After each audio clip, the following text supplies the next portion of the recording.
BJP ಮತ್ತೆ JDS ನ ಹೊಂದಾಣಿಕೆಯನ್ನ ಸ್ವತಃ ಆ ಎರಡು ಪಕ್ಷದ ಕಾರ್ಯಕರ್ತರು ತಳಮಟ್ಟದಲ್ಲಿ ಒಪ್ತಾ ಇಲ್ಲ ಅನ್ನುವಂತ ಚರ್ಚೆ ಕೂಡ ಇದೆ. ನನಗೆ ಅದ್ರ ಬಗ್ಗೆ ಮಾಹಿತಿ ಇಲ್ಲ.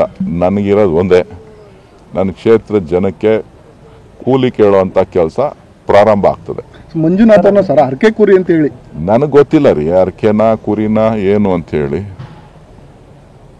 ನೀವು ಅದನ್ನ ತಿಳುವಳಿಕಸ್ತರನ್ನೇ ಕೇಳಬೇಕು. ಸರ್, ಇವಾಗ ಕ್ಷೇತ್ರ ಸಂಚಾರ ಮಾಡಿದ್ರಿ, ನೀವು ಮಂಜುನಾಥ್ ಅವರ ಸ್ಪರ್ಧೆ ವಿಚಾರದಲ್ಲಿ ಹೇಗಿದೆ ಸರ್ ವಿಚಾರ? ಮಂಜುನಾಥ್ ಬಗ್ಗೆ ಜನಸಾಮಾನ್ಯ ಮನುಷ್ಯರಲ್ಲಿ ಏನಿದೆ ಸರ್? ನನಗೆ ಗೊತ್ತೇ ಇಲ್ಲಪ್ಪ. ಸ್ವಲ್ಪ ನಾನು ದೇವೇಗೌಡರು ಅಳಿಯ ಗೊತ್ತೇ ಹೊರತು ಮಂಜುನಾಥ್ ಗೊತ್ತಿಲ್ಲ ನನಗೆ. ನಿಮ್ಗೆ ಗೊತ್ತಿಲ್ಲ ಸರ್? ದೇವೇಗೌಡರು ಅಳಿಯ ಗೊತ್ತು ನನಗೆ. ಮೈತ್ರಿ ಅಭ್ಯರ್ಥಿ ಮಂಜುನಾಥ್ ಗೊತ್ತಿಲ್ಲ ಸರ್. ಈಗ ನಿಂತ್ಕೊಂಡಿದಾರಲ್ಲ ದೇವೇಗೌಡರು ಅಳಿಯ ಅಂತ ನನಗೆ ಗೊತ್ತಿತ್ತು, ಈಗ ಅಭ್ಯರ್ಥಿ ಅಂತ ಗೊತ್ತಾಗ್ತಾ ಇದೆ. ರಾಜಕಾರಣಕ್ಕೆ ಬಂದಿರೋದ್ರಿಂದ ಸ್ವಾಗತ ಮಾಡಿದ್ದೀನಿ. ಎಲ್ಲ ಊರಿಗಳೆಲ್ಲ ಒಂದಾಗ್ಬಿಟ್ಟಾರಲ್ಲ ಸರ್, ಇದೀರಲ್ಲ ನೀವು ಹಾಸನದವರೇ ಇಲ್ಲಿ ಸ್ಪರ್ಧೆ ಮಾಡ್ತಿದ್ದಾರೆ. ಅದು ಮುಂದಿನ ದಿನದಲ್ಲಿ ಮಾತಾಡೋಣ, ಈಗಲೇ ಯಾಕೆ ನಡಿಯಪ್ಪ.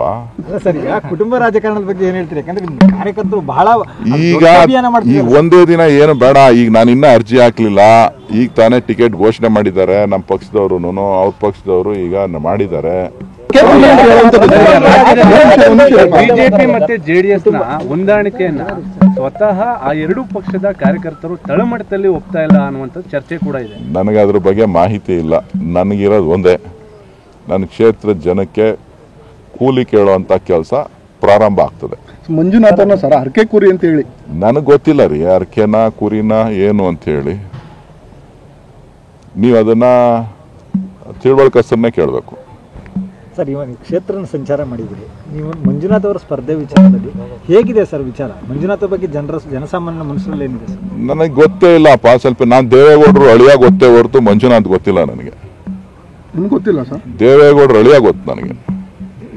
ಮೈತ್ರಿ ಅಭ್ಯರ್ಥಿ ಮಂಜುನಾಥ್ ಗೊತ್ತಿಲ್ಲ ಸರ್. ಈಗ ನಿಂತ್ಕೊಂಡಿದಾರಲ್ಲ ದೇವೇಗೌಡರು ಅಳಿಯ ಅಂತ ನನಗೆ ಗೊತ್ತಿತ್ತು, ಈಗ ಅಭ್ಯರ್ಥಿ ಅಂತ ಗೊತ್ತಾಗ್ತಾ ಇದೆ. ರಾಜಕಾರಣಕ್ಕೆ ಬಂದಿರೋದ್ರಿಂದ ಸ್ವಾಗತ ಮಾಡಿದ್ದೀನಿ. ಎಲ್ಲ ಊರಿಗಳೆಲ್ಲ ಒಂದಾಗ್ಬಿಟ್ಟಾರಲ್ಲ ಸರ್, ಇದೀರಲ್ಲ ನೀವು ಎಲ್ಲ ಹಾಸನದವರೇ ಇಲ್ಲಿ ಸ್ಪರ್ಧೆ ಮಾಡ್ತಿದ್ದಾರೆ. ಅದು ಮುಂದಿನ ದಿನದಲ್ಲಿ ಮಾತಾಡೋಣ, ಈಗಲೇ ಯಾಕೆ ನಡಿಯಪ್ಪ. ಸರ್, ಈಗ ಕುಟುಂಬ ರಾಜಕಾರಣದ ಬಗ್ಗೆ ಏನ್ ಹೇಳ್ತೀರಿ? ಯಾಕಂದ್ರೆ ಕಾರ್ಯಕರ್ತರು ಬಹಳ ಈಗ ಒಂದೇ ದಿನ ಏನು ಬೇಡ. ಈಗ ನಾನು ಇನ್ನೂ ಅರ್ಜಿ ಹಾಕ್ಲಿಲ್ಲ, ಈಗ ತಾನೇ ಟಿಕೆಟ್ ಘೋಷಣೆ ಮಾಡಿದ್ದಾರೆ ನಮ್ಮ ಪಕ್ಷದವರು, ಅವ್ರ ಪಕ್ಷದವರು ಈಗ ಮಾಡಿದ್ದಾರೆ.